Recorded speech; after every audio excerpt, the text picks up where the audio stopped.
Дърво с кух дънер. Да кажем, когато вие правите резидба на някакви стари дървета в двора си или някъде и ви попаднат кухи клони, такива има при много от те наречените стари и болни дървета, макар че днес са стари и болни, в орех, в ябълка много често се среща, в слива. Можете да срещнете такива клони и сектори и части. Те се нарязват на едни сектори, даже с по-голяма височина от тази. Може би трябва да са на 30 см височина. В горния край се пробива отвор. Отгоре-отдолу се затапват с по една дъска. Тук в случая са добавили отзаде дъска, може да има дори отвор пукнатина. Тази дъска може да се използва и за монтаж към клон.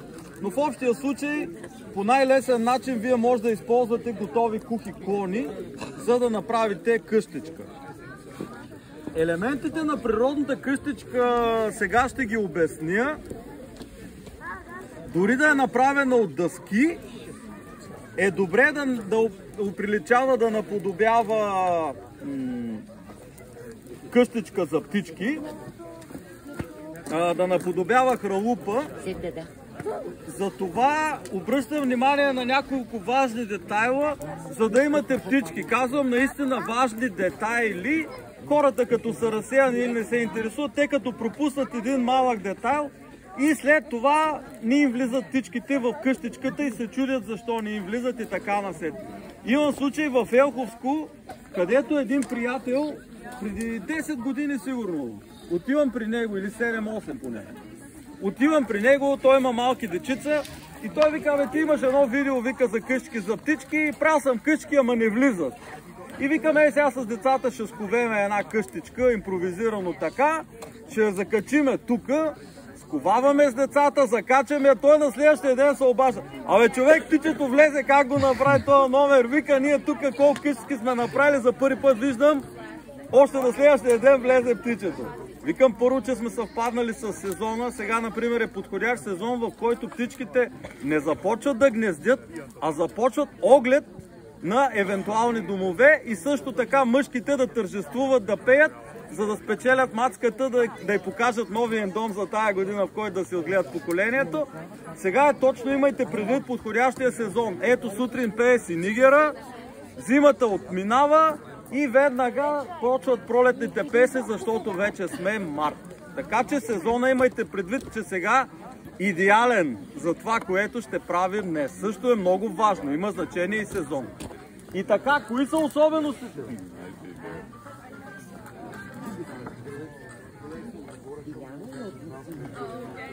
Това е упростен модел, какъвто и ще изковаваме, ще сглобяваме с децата.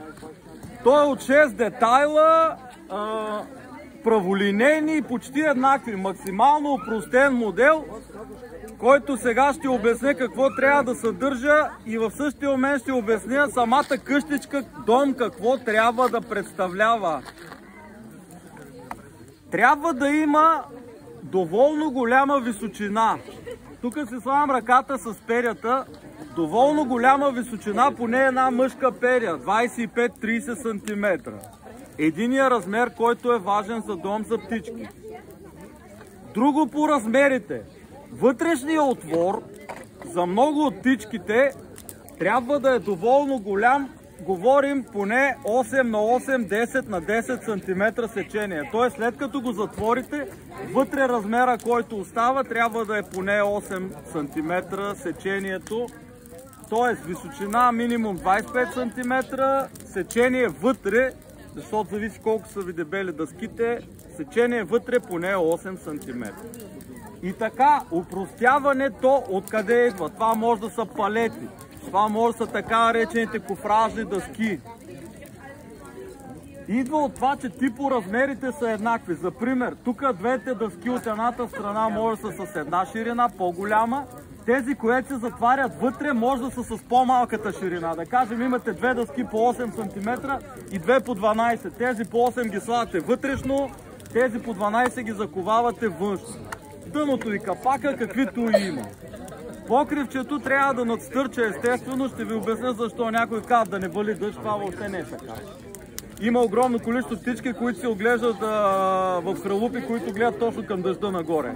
Такива природни отвори отгоре, така че това с валенето на дъжд въобще не се занимава. Покривчето е защо? Стрехичка.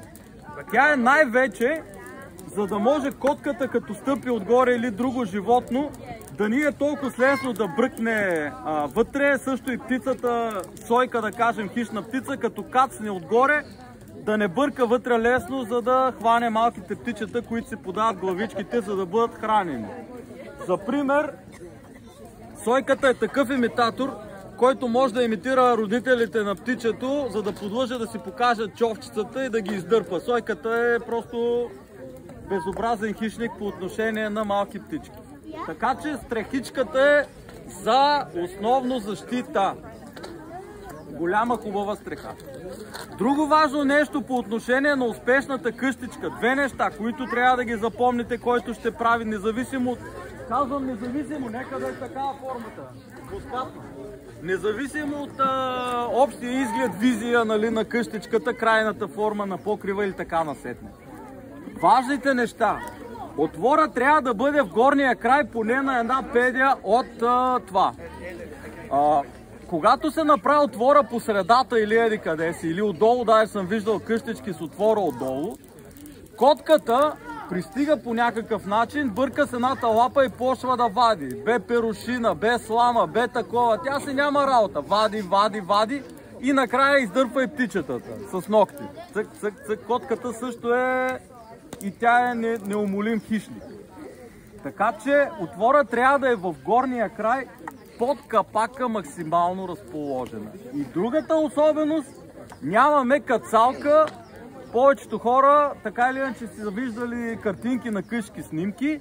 Имайте предвид, че една симпатична за човека и красива визуално къщичка може тотално да се разминава с една красива за птичките, най-вече да могат да си отгледат вътре малките.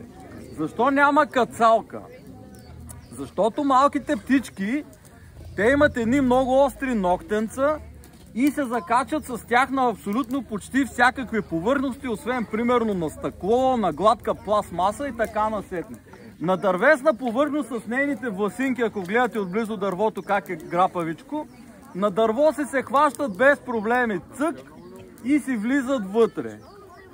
Така че кацалка не. Кацалка не, защото хищна птица, голяма птица вече може да се настани на кацалката и дори да не може да бръкне вътре, тя ще пречи на родителите да хранят малките и така насетне. Тоест имаме устойчиво място за тия, които безпокоят родителите, докато си хранят малките. Ако е трудно за кацане както тази, основно ще влезнат синигери и още 2-3 птички. Също диаметъра, той е лимитиращ за размера на птичка, която ще отглежда малките вътре, диаметърът на отвора. Запомнете или се запишете, диаметъра ви трябва да гравитира между 28 и 35 мм. Като вие с този диаметър различен, можете да направите домове за различни птички. Да кажем 35 мм и нагоре ще влезе скорец, ще влезе друга по-голяма птичка.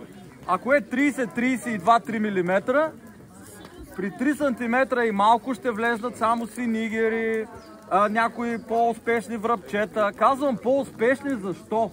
На врабчето му е трудно да влита по този начин. Да кажем, ако искате къща за врабче, наистина ще трябва да добавите и някаква грапава повърхност. Сега ще ви покажа и обясня какво е грапава повърхност.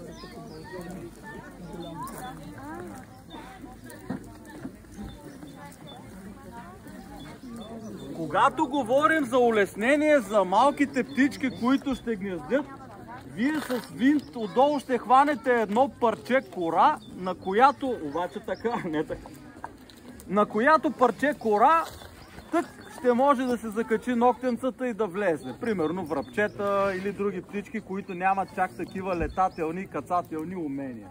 Така че ако ще има някаква форма или ако използвате пластмаса, за може да бъде използвана дори пластмаса за дом за птички, тогава ще едно парче кора по-голямо ще лепнете или с здраво лепило силикон Не само, че ще им прилича на природно, но и ще могат ногтенцата да си ги закачат и да влизат вътре. Така че, ако ще имаме кацалка, разбрахте, ще бъде така, а не така.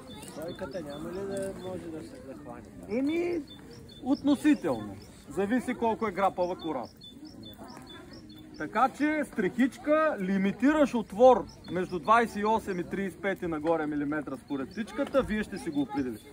По отношение на боядисване, лакиране и така насетне, импрегниране, ваша си работа, но птичките най-обичат да им прилича на природа. Отново повтарям, ако ще ви е красива и боядисана къщичката, не е забранено, дори някои от децата рисуват по къщичките си, не е забранено. Но добавете едно малко парченце кора, естествено от дърво, без тази кора да е боядисана, която кора точно ще им напомни на техния дом и да си влезнат. Това е за да ви посетят всички къщичката. Друго, много важно, вижте там от миналата година как са дигнати къщичките. Виждате ли ги? Те трябва да са дигнати на някаква височина. Някаква височина е сигурно 2 метра нагоре. Е така. На такава височина е нагоре. Защото котката скача дори от земята догоре до 1,70 м височина. Така че височината, на която сте монтирали къщичката, трябва да бъде доволно голяма. Също така монтажа трябва да бъде стабилен, с винтове, спирони, с тел. Много стабилна трябва да е къщичката, защото хищниците пак се качват отгоре, котки, бялки и други животни, птици. Трябва да е стабилна къщичката, за да не падне баш когато има вътре малки птичета и някое животно да ви я събори. Тоест, ако е нахамен закачена, може някое животно да я събори, поне я завържете с някаква тел. И това също е важно. Друго, аз слагам отгоре една камара трънливи клони. Това са от шипка, от глок, от друго. Отгоре направо една стиска, нарязвам от много трънливи клони. Слагам отгоре една стиска от след като е монтирана, говоря, или е завързана предварително. Монтирате, завързвате една стиска от трънливи клони. Това нещо вече до голяма степен предпазва от хищници, защото им много.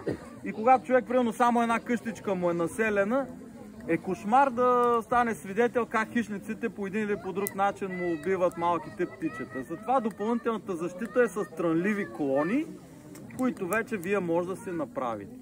Това са нещата по обясненията за къщичките за птички. Къщичките за птички, хралупи казах, вие ги произвеждате, имитация на хралупи, така могат да бъдат кръстени за малки птички. Ще направят така, че хем ще бъдат радост за вас и за дечица, когато имате дечица. Ами и тези птички ще ги има повече около вас. Те почистват дърветата от всякакви гасеници и вредители. Чувъркат постоянно наоколо, почистват. Аз имам случай... Да? Карвана ли си ги почиства? Ти карвана? Кълвача. Кълвача, добре. Кълвача, той е пионер на правенето на къщички, трябва да знаете. Тя много хубаво обърна внимание, че всъщност пионера природния на дълбаенето на дупки е кълвача. Твърде малко птици произвеждат хралупи, това хората не го знаят. Предимно кълвачите са, а другите са ползватели. Другите са наематели, ползватели, основно кълвачите пробиват дърветата. Сега, имаме работни маси няколко. Хората, децата ще се разпределят по тези работни маси. Има огромно количество заготовки, от които заготовки вие ще можете да си сковете някоя такава опростена къщичка. Това е един... И ти ще правиш сега, точно това ще правим. Това е един ден, един акт, едно показно, едно насочване, а вече и на база на вашите екземпляри, по-добре е да закачите поне 2 къщички, да са различни и по форма, и по размер, и на височина. И вие по този начин ще добиете и за следващата година още повече насърчение, за да можете да създавате такива домове за отглеждане на малки птички. Това нещо исках като основни неща да ви кажа. Обяснение, да, само секунда. Обяснение, лекция и показно за шладисване и за някоя формираща резидба на дървета ще има след това. Това ще бъде след 12:31 часа сигурно. Сега, разбира се, ще обърнем внимание на сковаването на къщички, на оформянето, децата да участват. Идеята е децата, разбира се, да завият по някой винт, да заковат по някой пирон, за да видят как става. Родителите помагат, но и децата участват. Това е много важно също. Въпросът какъв е? Дали може в събитието на групата да се пусне като коментар от вас просто няколко като точки, защото аз половината неща ще ги забравя. Изобщо не съм предполагал колко неща трябва да са... Ще направя някое видео, аз имам видеа, но ще направя пак някое видео. Или ако имате нещо готово, просто да пуснете, защото те не са страшно много неща, които трябва много да са, но няколкото са. Аз ще изпратя моето видео, ако искате си го публикуете. Да, благодаря. Благодаря много. Казахте защо в другите не влизали, а пък във вашите влизали. Това била тайна. Формата, размерите, не говориме за обща визия, да наподобява клон. Нищо, че е квадратно, правоъгълно, но по една или по друга форма издълженото наподобява клон. Отворчето е в горния край. Повечето птички си имат, точно за отвори, много добри учили, как да го кажем, като видят подходящ за тях отвор, те веднага се насочват натам. Също има и борба за къщичките, конкуренция. Когато е с подобна форма и размери, тия птички с този размер, примерно връбчета и синигири, няколко дни, дори няколко седмици почват да се бият за тая къщичка. Основното е от съответни размери и съответна форма на отвора. Биват изключително привлечени. И разбира се, природен материал. Пропуснах, ако имате стара дъска, поне една, по-добре тази дъска, която ще пробиете за отвора, да бъде стара дъска, отколкото да бъде такава нова, лъскава и така насетне. Но като цяло посещават абсолютно всякакви къщички, по-скоро съм с наблюдение за размера, който горе-долу го показвам като актуален размер. Сега насочвайте се там към палетите. Който желая родител, поема сам да си вземе някоя заготовка от къщичка, който има дечица, и да сглобяваме къщички.